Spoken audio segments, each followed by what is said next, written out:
आज हम पढ़ेंगे तराइन के तीनों युद्ध के बारे में। तराइन का प्रथम युद्ध, पहला युद्ध, दूसरा युद्ध और तीसरा युद्ध। तराइन पहले जानेंगे। तराइन है कहाँ? तराइन है हरियाणा के करनाल ज़िले में। कहाँ है तराइन? हरियाणा के करनाल ज़िले में। तराइन का प्रथम युद्ध, पहला युद्ध कब होता है? 1191 ईस्वी में मोहम्मद गोरी और पृथ्वीराज चौहान के बीच। इसमें मोहम्मद गोरी हार जाते हैं और पृथ्वीराज चौहान जीत जाते हैं। तराइन का दूसरा युद्ध होता है 1192 ईस्वी में मोहम्मद गोरी और पृथ्वीराज चौहान के बीच। इसमें मोहम्मद गोरी जीत जाते हैं और पृथ्वीराज चौहान की हार हो जाती है। 1192 में जो तराइन का युद्ध होता है, जिसमें मोहम्मद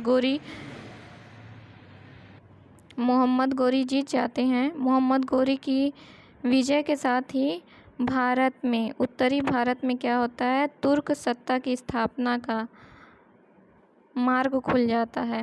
और आगे चलकर देखा जाता है कि दिल्ली सल्तनत में एक नए वंश की स्थापना होती है, गुलाम वंश की, जो ये मोहम्मद गोरी के ही दास कुतुबुद्दीन ऐबक द्वारा 1200 ईस्वी में गुलाम वंश की स्थापना की जाती है।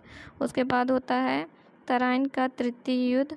कब? तीसरा युद्ध होता है 1216 ईस्वी में इल्तुतमिश और गजनी के शासक एलदौज के बीच। इसमें इल्तुतमिश की जीत होती है और गजनी के शासक एलदौज पराजित हो जाता है। अब ये जानते हैं कि गजनी के शासक एलदौज था कौन। इसके लिए हमें पीछे जाना पड़ेगा।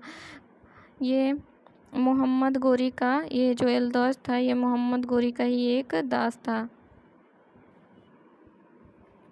मोहम्मद गोरी के 3 दास या गुलाम थे। ताजुद्दीन एलदौज के, ताजुद्दीन एलदौज, जिससे 1216 ईस्वी में तराइन का तृतीय युद्ध होता है इल्तुतमिश और जिसे आईटी कहा जाता है, इल्तुतमिश और एलदौज के बीच। इल्तुतमिश और एलदौज के बीच होता है तराइन का तृतीय युद्ध। यही जानेंगे अब एलदौज था कौन। तो ये मोहम्मद गोरी का दास था एलदौज। मोहम्मद गोरी के 3 दास थे या गुलाम थे, 3 दास या गुलाम थे, ताजुद्दीन एलदौज, नासिरुद्दीन कुबाचा और कुतुबुद्दीन ऐबक। जब मोहम्मद गोरी की मृत्यु हो जाती है तो ताजुद्दीन एलदौज को गजनी का प्रांत दिया जाता है। नासिरुद्दीन कुबाचा को सिंध और मुल्तान का प्रांत दिया जाता है। कुतुबुद्दीन ऐबक को गोरी द्वारा विजित जितने भी भारत में विजित किए जाते हैं, उत्तर भारत का प्रांत दिया जाता है। उत्तर भारत का प्रांत दिया जाता है। उत्तर भारत का प्रांत दिया जाता है। मतलब कि कुतुबुद्दीन ऐबक को मोहम्मद गोरी का उत्तराधिकारी बनाया जाता है। मोहम्मद गोरी का उत्तराधिकारी बनाया जाता है।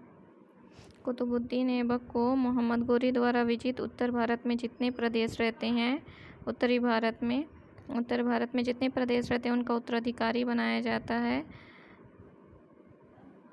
ताजुद्दीन एलदौज और जो नासिरुद्दीन कुबाचा रहते हैं, ये भी मोहम्मद गोरी के खुद को वास्तविक उत्तराधिकारी मानते हैं। इसलिए आगे चल कर के कुतुबुद्दीन ऐबक, ये जो कुतुबुद्दीन ऐबक हैं, इन दोनों से संघर्ष होता है। इन दोनों से क्या होता है? संघर्ष होता है। कुतुबुद्दीन ऐबक का नासिरुद्दीन कुबाचा और एलदौज संघर्ष होता है। उसके बाद कुतुबुद्दीन ऐबक क्या करते हैं? कूटनीतिक का सहारा लेते हैं और नासिरुद्दीन कुबाचा से अपनी बहन का विवाह कर देते हैं। याद कैसे रखेंगे? कुबाचा में बा आ रहा है, तो नासिरुद्दीन कुबाचा का विवाह अपनी बहन से कुतुबुद्दीन ऐबक कर देते हैं। कुतुबुद्दीन ऐबक अपनी बहन का विवाह नासिरुद्दीन कुबाचा से करते हैं। इसमें बा आया, इसी से याद रखते हैं कि बहन का विवाह। और ताजुद्दीन एलदौज को 1208 ईस्वी में पराजित करके गजनी पर अधिकार कर लेते हैं। बाद में गजनी से ये वापस चले आते हैं कुतुबुद्दीन ऐबक।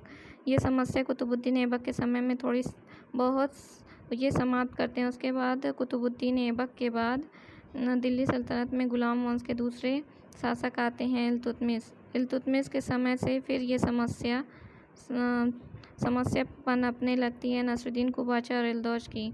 तो 1216 ईस्वी में इसीलिए इल्तुतमिश और ताजुद्दीन एलदौज के बीच तराइन का तृतीय युद्ध होता है।